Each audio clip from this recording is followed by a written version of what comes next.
Vie et mort d'un dinosaure de code, ou comment, à 8 ans, j'ai découvert que l'univers tenait dans une commande d'EFGR. La première fois que j'ai codé, j'étais môme. 8 ans, même pas encore capable de faire mes lacets correctement, mais déjà assez têtu pour parler directement à une machine. Elle s'appelait TO8D. Un Thomson, le genre d'ordinateur que t'allumais avec respect, presque avec une prière. Pas de démarrage instantané. Non. Il y avait une disquette, une attente, un bruit de lecteur qu'on n'oublie jamais, puis enfin, l'écran bleu, le curseur clignotant, comme une invitation au destin. Et mon destin, ce jour-là, il s'appelait Roger Pierre. Mon parrain, un homme de l'ombre, des circuits et des lignes de basique. C'est lui qui m'a montré le chemin. 10 sprints, 20 goto, run. Des mots magiques, des incantations. J'étais sorcier apprenti dans un monde fait de pixels et de patience. Je voulais créer un jeu. Pas n'importe quoi. Je voulais Pong.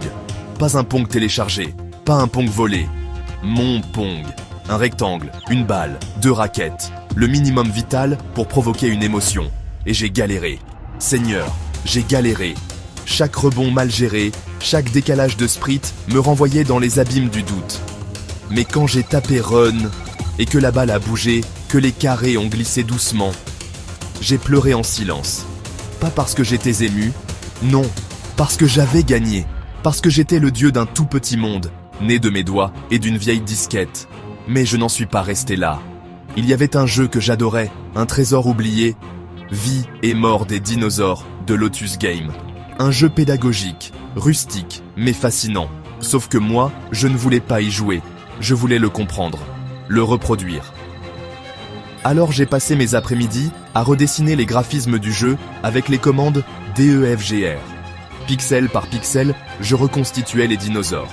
Pas de sprite editor, pas de souris, juste des coordonnées, une grille mentale, et mes yeux d'enfant en feu. Je rentrais chaque point comme un mineur creuse la roche, à la recherche de fossiles de code. Je n'avais pas Internet.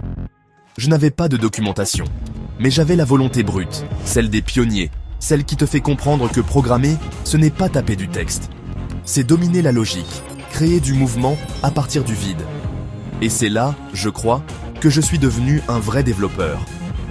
Pas quand j'ai fait mon premier Hello World, mais quand j'ai reproduit le crâne d'un tricératops en 2FGR à la main et que l'écran s'est allumé comme un musée numérique que personne d'autre que moi ne pouvait comprendre.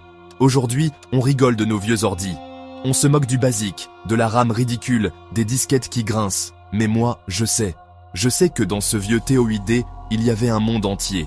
Et qu'un gamin de 8 ans, avec un parrain nommé Roger Pierre et un rêve de pixels, y a laissé une empreinte de dinosaure, indélébile.